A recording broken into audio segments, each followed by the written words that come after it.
Hello and welcome back to the Little Craft House. Today I have the answer to all your scrappy problems. I am coming to you with 10 ideas of ways that you can use up your scrap polymer clay. If you're anything like me, you'll have a massive collection of polymer clay scraps. I don't like to throw anything away. I don't like it to be wasteful, and it can become expensive if you just keep throwing bits away.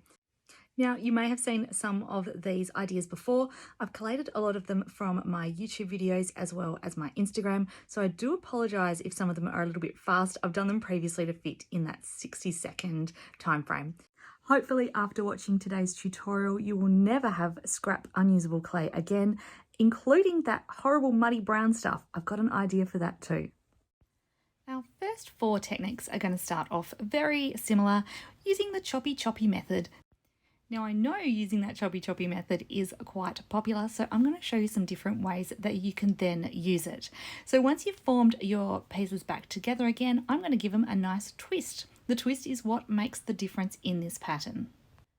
Because I didn't start with a huge amount of clay, I've just chopped this one in half down the center, and now I'm rolling it to bind it back together as one.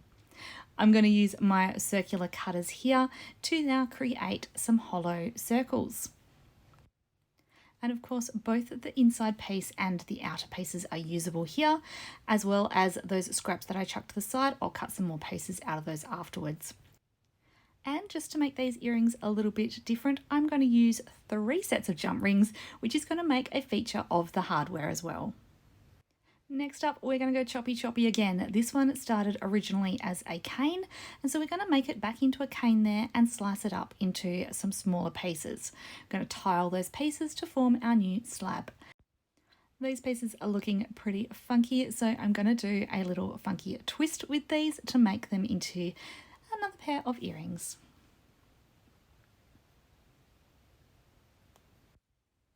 Our third choppy is going to slice them long ways like this, not into little pieces, and I'm going to stack each of those pieces now on top of each other. Now, I like to make sure that I'm pushing it down as I go to get rid of any trapped air, and then I'm going to give this one another little twist. So rolling and twisting quite a few times to get the pattern moving nicely, and then I'm going to form it back into a rectangular size and slice long ways, not down the short side. This will allow you to see more of that beautiful pattern. I'm going to tile it, roll it, and it's good as new to start using for my next project. The last of the choppies will combine this clay, and I'm going to roll it out into a long snake shape, and then I'm going to slice it down a long ways. I'm going to add these long pieces onto a base piece of clay and roll it down to cut my shapes out, and I think this just gives a really cool funky effect. Idea number 5 comes with the scraps from that little project there, and all I'm doing is blending the colours together to make a new colour. Now, this is something that I do quite often, either with a skeleton that I've got, like this one here, or with a bunch of scraps that are similar tonal colours. So I'll group all of my greens together, run them through together, and see what new tone of green I get. I do try to avoid doing colours that clash, otherwise you just end up with a big yucky brown mess. I have learnt that lesson before. But most of the time, if you're careful with what colours you use, you can end up with a really beautiful one-off colour that is super unique, because you'll never be able to recreate it the same again. Another great thing about mixing like this is you do get some really beautiful blends happening, and you don't have to completely mix your colours through. You can stop at any point and use the clay as it is with those beautiful blending happening. Otherwise, you can keep going until you get a finalised colour. And as a bonus idea for mixing lighter colours that may have become a little bit dirty is to add something textural such as granite clay, glitter, sand, or even pepper. This will hide the dirt and the effect will look intentional, and no one will ever know that you've been using dirty clay.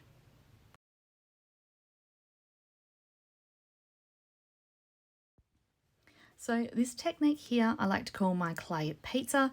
I'm literally just chucking bits of colour on top of a base piece of clay.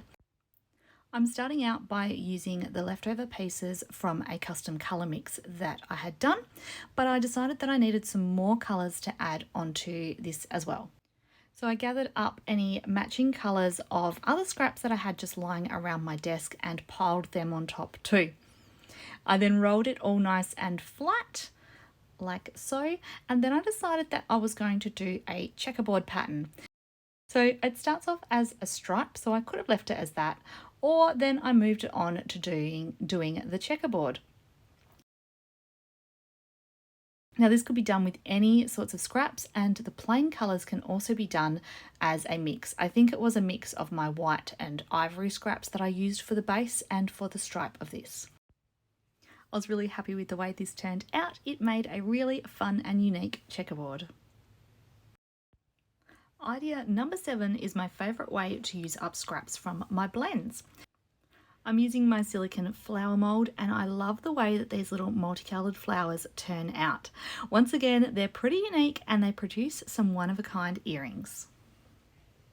And if you're wondering about this silicone mould, which is my favourite mould ever, I actually made it, and if you want to watch how I did it, scroll way back and you'll see my tutorial on how I did it.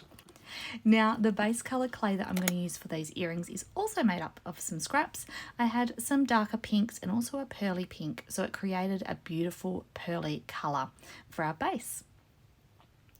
And to add a little bit more interest into these earrings, I'm going to add a rose gold circle. I'm going to roll it flat into the clay and then use my cutter to cut out around it. So I wasn't entirely confident that the rings would stay in position just by themselves, and I didn't want to have to pop them back out afterwards, so I put the flowers over the top to help hold it on, and then I also added those little toppers as well just to the top to also give another secured point. And once again, I am super happy with these earrings made pretty much entirely of scraps.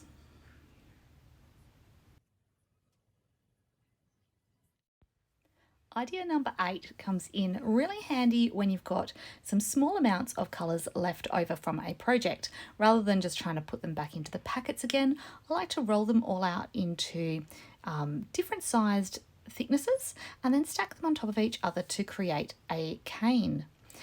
This is just going to then get sliced up, and I'm going to tile it onto my base clay. And once again, if there are any imperfections or any little bits of dirt that may have transferred onto this, I like to also use my Posca paint pen, and that's going to put some little details onto it, and it's going to hide any of those imperfections.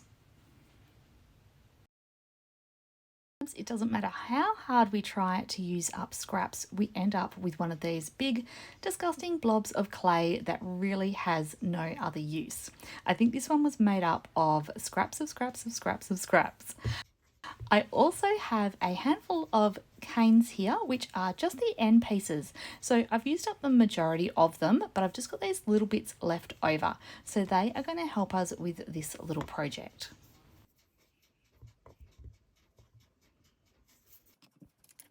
I'm going to start by taking a slice out of this gross clay and just condition it up a little bit. It's been sitting to the side for a while. That little bit there actually looks okay, so I'm going to cut it out. I might have a use for him afterwards. The rest of this gross brownie grey disgustingness, I am just going to get softened, conditioned up a little bit so that make it more usable. I'm going to do another slice here, add that to it, and I'm just going to run it through the pasta machine a couple of times because I want to soften it up. Right, there we go, grossness. So I'm going to cut out 2 identical circles here. I'm going to fold them in half, and then I'm going to give them a nice good roll, and this is going to be a base for a bead for me. So this is a brilliant way of using up these really gross scraps because we're not going to see them at all. I'm going to then take one of these canes. Let's do the black and white one, and again this has been sitting to the side for a while, so I'm really hoping that it's not going to crack too much, but I'm going to thinly slice them and then wrap the gross bead in it, just smoothing it down here. I'm noticing that there are a few little cracks, but hopefully when I roll it back in my hand it should cover those up. Right, there we go, and that looks pretty good. So that's a one, and then I might choose a different one to do the second one. Let's go with the fluoros. Again, thin slices. The thinner the better, otherwise your beads end up being too chunky. I'm just going to make that one a bit smaller because the first one did end up quite chunky. Right, and again, just wrapping it on.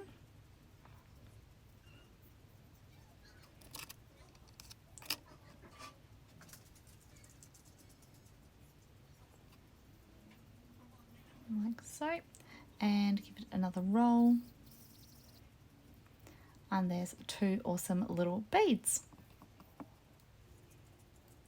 I'm just going to poke some holes in them now too, and no one will ever know that this was gross, disgusting clay, and they'll think you've done some sort of amazing technique to get the beads to look like they do.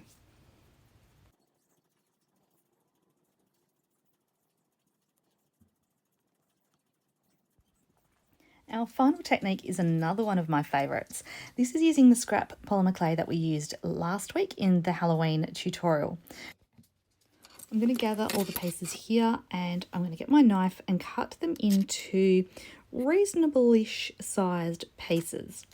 Now I have 2 different types of scraps here. One is from the stripe and one is from the clay pizza effect that we did. So I'm just going to now put these scraps together to try and make them back to being a full piece. Now, it doesn't have to be perfect.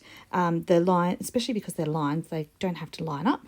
So I'm doing 1 layer of the stripes and then 1 layer of the multicolour here. Now, an important thing to note with this one as well is that both of the original slabs were backed onto some black or dark clay. This comes in quite important with the final effect.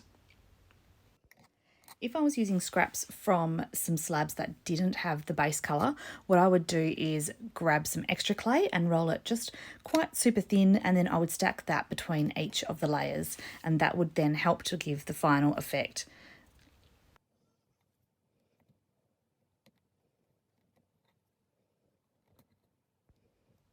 And as you can see, I'm putting a bit of pressure, just squishing it as I go, and that's just also helping to stop any gaps forming, which would later result in air bubbles.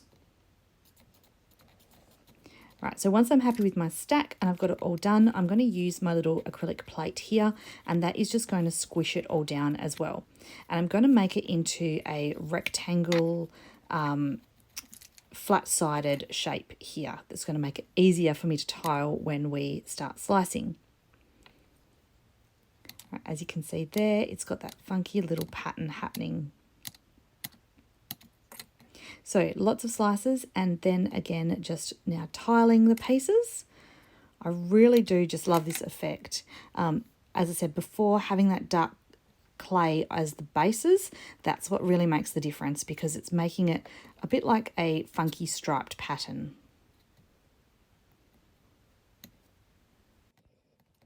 And from these scraps, I'll actually be able to cut some more pieces, and they will coordinate perfectly with the pieces that I did make last week with them originally.